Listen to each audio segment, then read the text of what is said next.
The Shortness of Life, written by Lucius Seneca, the Stoic philosopher, focuses on non-renewability of our most important resource, our time.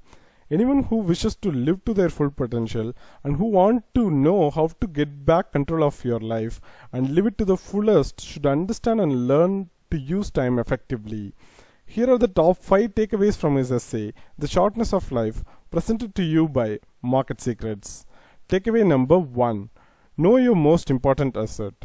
When it comes to money, people will guard it with all their means and spend it cautiously. But when it comes to spending time, people are extravagant. Does it make any sense to value anything above your only life? Certainly no. Yet, we find ourselves trading our only life away to make others like us, to get money, and to be lazy, distracted, and entertained. The main reason that we waste so much of our time is because we forget that it is limited, that we are going to die.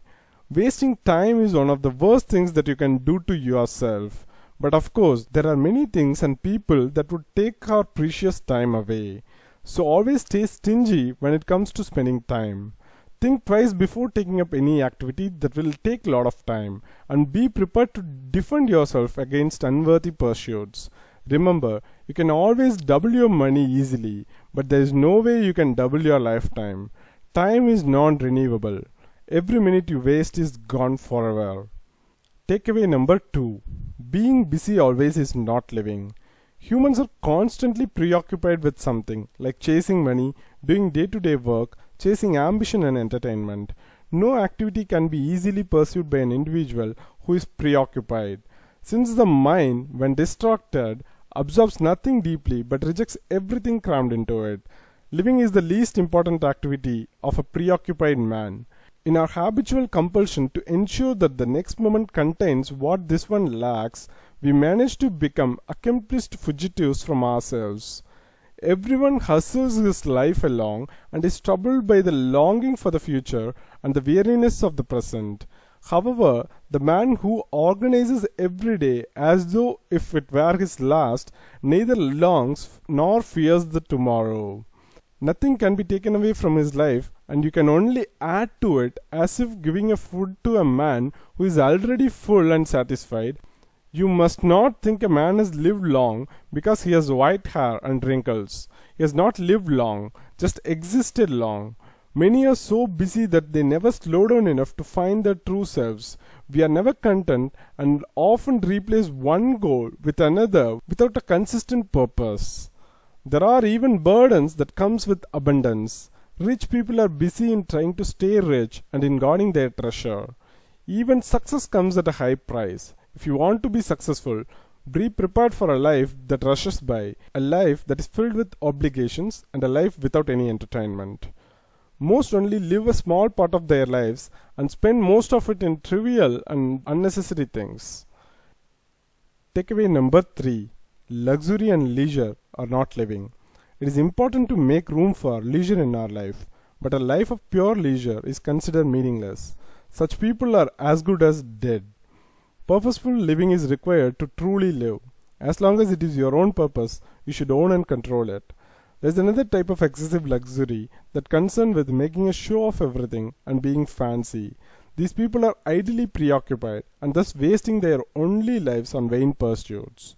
They spend a lot of time focusing on the appearance of their hair, beard, looks, but they never spend any time thinking about what is their purpose in life. There are endless other distractions all the time, especially in the modern times, where we invest a lot of life force in our presence on social media. Remember, our time is our only life. So imagine of a screen sucking away your soul while you use Twitter, Facebook, Insta, or while you binge watch TV and web series. Many of us are living what might as well be considered a life of mere existence, lazing around and wasting our potential. Living is nothing but being in control of yourself and enjoying yourself meaningfully and working towards a goal that are important to you. But most of us seem to live like a boat that has never left the harbor, or we would just be journeying in endless circles at the same place until the boat sinks. Takeaway number 4. Reversing the clock is not feasible. Life will follow the path it began to take and will neither reverse nor check its course. It will cause no commotion to remind you of its swiftness, but glide on quietly. No one will bring back the years lost. No one will restore you to yourself. It will not lengthen itself for anyone's command or favor. As it started out on its first day, so it will run on, nowhere pausing or turning aside. What will be the outcome? You have been preoccupied while the life hastens on. Meanwhile, the death will arrive and you will have no choice in making yourself available for that. So stop procrastinating. Putting things off is the biggest waste of life. It snatches away every day as it comes and denies us the present by promising the future. The greatest obstacle to living is expectancy, which hangs upon tomorrow and loses today. You are arranging what lies in fortune's control and abandoning what lies in yours. What are you looking at? To what goal you are straining? The whole future lies in uncertainty. Live immediately. You must match time's swiftness with your speed in using it, and you must drink quickly as though from a rapid stream that will not always flow in the middle of a desert. The preoccupied becomes aware of it only when it is over. Takeaway number 5. How to live with duty and purpose. Of all the people, only those who make time to study the past lessons and use it to improve the present are the only ones really alive. They are not only keeping a good watch on their own lifetimes, but they annex every age to theirs. All the years that have passed before them are added to their own. Unless we are very ungrateful, all those distinguished founders of holy creeds were born for us and prepared for us a way of life. By the toil of others, we are led into the presence of things which have been brought from darkness into light. From them you can take whatever you wish. It will not be their fault if you do not take your fill from them. What happiness, what a fine old age awaits the man who has made himself a client of these. We'll have friends whose advice he can ask for on the most important or the most trivial matters, whom he can consult daily about himself, who will tell him the truth without insulting him and the price without flattery, who will offer him a pattern on which to model himself. So learn from the great men of the past, use it to improve your present, and pass it on to the future generations for further improvement. So to summarize, the most important lesson on the shortness of life is that we need to value our time and avoid wasting it at all costs. Sure, we understand this intellectually, but how many of us can actually say they truly live this way? There is no shortage of things that take away our time, and we must guard against them. To live this lesson, practice saying no to many of the time-wasting things that you do, like trying to impress people or staring at a screen. Consider whether your potential actions will truly benefit you and whether they are worthy of making up your only life. If not, commit to turning it down, even if it might cause others to displease with you.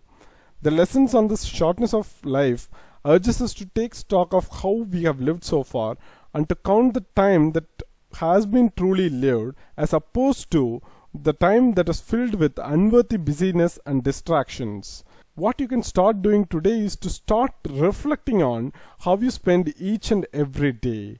To borrow from Seneca, his favorite time to journal was in the evenings when darkness had fallen and his wife had gone asleep. He explained to a friend, "I examine my entire day and go back over what I have done and said, hiding nothing from myself, passing nothing by." Then he would go to bed finding that the sleep which follows this self-examination was particularly sweet. The final lesson we should take away from Seneca's work is that we need to remember that we could die at any moment and we have at most a few decades left to live. We should find a way to remind ourselves every day that we are going to die, perhaps by placing sticky notes in places we'll see every day. You might feel like you don't forget that you are going to die, but do you think about it on regular basis? Does it impact your decision making? Most people can't say yes to that. So we must do a little work to make sure we can remember that we are going to die. So to recap, here are the 5 takeaways from The Shortness of Life by Seneca. The first takeaway is knowing your most important asset. The second takeaway is being busy always is not living. The third is understanding that luxury and leisure are not living. Number four is to know that reversing the clock is not possible. And the final takeaway is to understand how to live with duty and purpose. Hit the like button if you have enjoyed this video. If you don't want to miss similar videos, click subscribe button and bell icon. As always, thanks for watching. Begin now for a better tomorrow. Goodbye.